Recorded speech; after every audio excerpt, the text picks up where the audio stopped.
Assalamualaikum warahmatullahi wabarakatuh. Perkenalkan kami dari kelompok 5 ingin mempresentasikan mengenai praktikum fisika radiasi modul pertama dengan judul menentukan tegangan plateau detektor Geiger-Müller dengan simulasi red lab. Adapun tujuan dari praktikum kali ini, yang pertama adalah menentukan tegangan ambang pada detektor Geiger-Müller dan yang kedua adalah menentukan tegangan plateau pada detektor Geiger-Müller. Detektor Geiger-Müller merupakan perangkat yang digunakan untuk mendeteksi dan juga mengukur semua bentuk radiasi, seperti radiasi alfa, beta, dan juga gamma. Untuk dapat mendeteksi radiasi berdasarkan pasangan ion yang terbentuk, dalam detektor Geiger-Müller terdapat tabung yang berisi gas. Detektor isian gas ini terdiri dari satu tabung berdinding logam yang berisi gas serta mempunyai kawat di tengahnya. Nah, dindingnya ini termasuk katodanya dan kawat yang di tengah ini anodanya. Kedua elektroda tersebut dihubungkan dengan tegangan yang tinggi. Untuk gas yang digunakan biasanya adalah helium atau argon. Ketika radiasi memasuki tabung, maka dapat menyebabkan ionisasi gas. Ion dan elektron akan tertarik kepada elektroda dan menghasilkan arus listrik. Pulsa listrik akan dihitung oleh pencacah dan mendapatkan satu kaun atau cacahan. Setiap radiasi mengionisasi gas. Alat Geiger-Müller terdiri dari dua bagian, yaitu tabung dan pencacah plus power supply, di mana alat Geiger-Müller sendiri berfungsi untuk mendeteksi radiasi alfa dan beta. Sementara itu, alat pencacah berperan dalam menghitung frekuensi yang telah dideteksi oleh detektor Geiger-Müller. Alat ini juga memiliki pengontrol tegangan dan waktu untuk mengatur kinerja detektor radiasi. Jika tegangan terlalu rendah, maka medan listrik pada tabung menjadi terlalu lemah dan tidak dapat menghasilkan pulsa listrik. Jika tegangan terlalu tinggi, tabung akan mengalami continuous discharge dan tabung akan rusak. Biasanya, pabrik akan merekomendasikan tegangan yang sesuai pada tabung. Tabung yang lebih besar membutuhkan tegangan yang lebih tinggi untuk menghasilkan medan listrik di dalam tabung.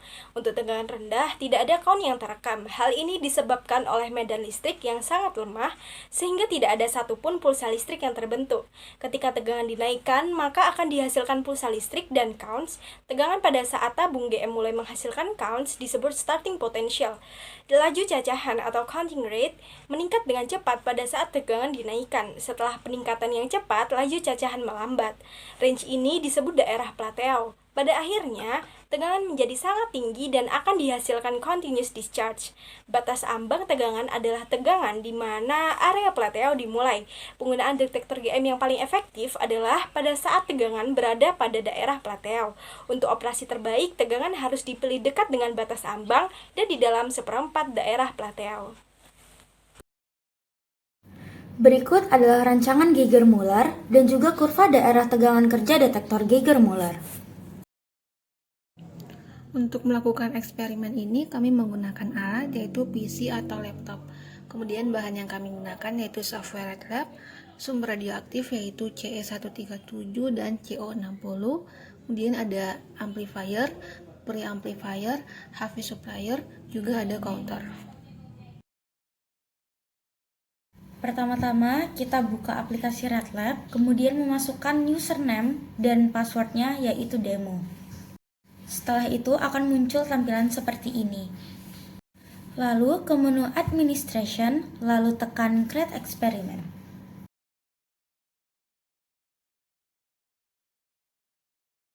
Setelah itu kita pilih eksperimen gamma.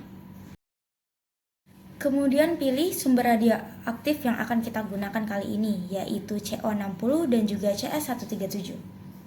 Tekan next, lalu di sini kita pilih detektor yang akan kita gunakan, yaitu Geiger-Müller. Selanjutnya kita pilih item yang akan kita gunakan nanti, yaitu amplifier, preamplifier, HV supplier, dan juga counter. Setelah itu kita masukin nama eksperimen kita dan juga tujuan kita melakukan eksperimen tersebut. Setelah itu kita cek kembali apakah sudah benar semua. Setelah sudah dicek dan benar, lalu kita bisa tekan finish. Setelah itu kita bisa memilih menu file dan juga select eksperimen. Nah, di situ kita pilih pilihan yang paling bawah yang dimana itu adalah eksperimen yang baru saja kita buat tadi. Nah, di sini kita bisa mulai merangkai rangkaian detektor Geiger-Müller, mulai dari preamplifier, amplifier, counter, dan juga HV supplier. Dan juga tidak lupa detektor Geiger-Müller-nya. Nah, setelah itu kita bisa mengatur counternya, waktu counter, yang dimana waktu yang kita pakai di sini selama 60 detik. Nah, di sini kita bisa mengatur tegangan yang akan kita pakai di HV supplier.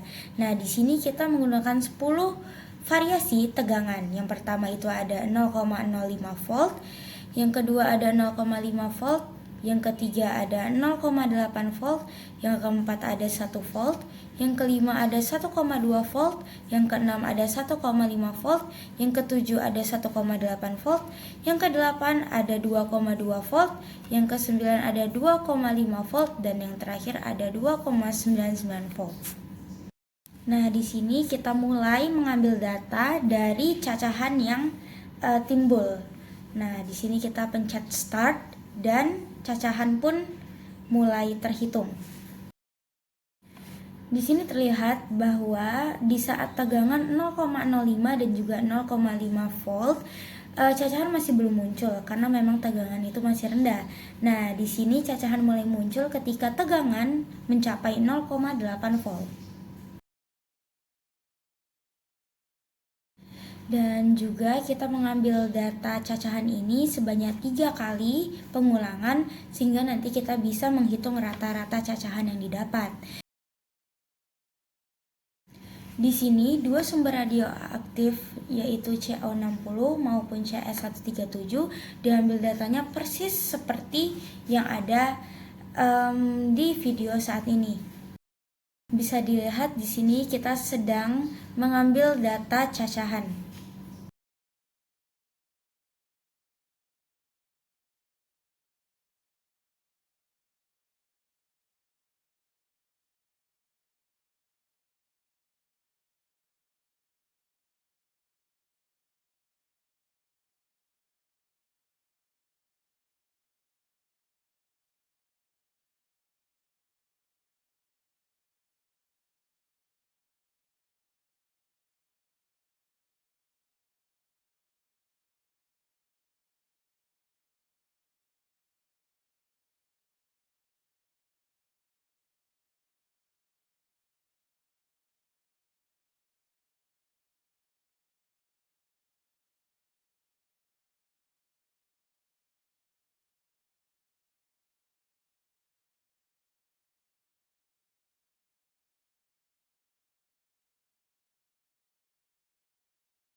Dari data yang telah diambil dihasilkan grafik seperti berikut, di mana starting voltage atau tegangan awal dimulai pada tegangan 0,05 namun menghasilkan cacahan pada tegangan 0,5 kV.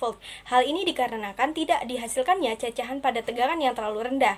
Daerah tegangan kerja detektor GM disebut daerah plateau. Daerah plateau adalah daerah di mana pada kenaikan tegangan detektor menghasilkan kenaikan jumlah cacah yang kecil sehingga banyak pulsa yang tercacah relatif sama. Pada grafik kali ini, baik pada sumber CO60 dan CS137, daerah plateau dimulai dari tegangan 0,8 hingga 1 kV. Apabila batas plateau dilampaui, kenaikan jumlah cacah akan melonjak pada setiap penambahan tegangan sedikit saja. Panjang plateau satu detektor GM yaitu dari tegangan ambang 0,8 kV sampai pada batas tegangan permulaan terjadinya proses lucutan. Setelah itu, grafik cenderung datar yang menandakan rusaknya detektor dikarenakan tegangan yang terlalu tinggi, yang disebut tegangan batas atau breakdown. Kalau tegangan dinaikkan lebih tinggi lagi dari tegangan kerja Geiger-Müller, maka detektor tersebut akan rusak karena susunan 5 molekul gas atau campuran gas tidak pada perbandingan semula atau terjadi peristiwa lucutan terus-menerus yang disebut continuous discharge. Panjang dan kemiringan plateau menentukan kualitas detektor. Detektor GM yang baik mempunyai plateau yang panjang panjang dan slope yang lebih kecil.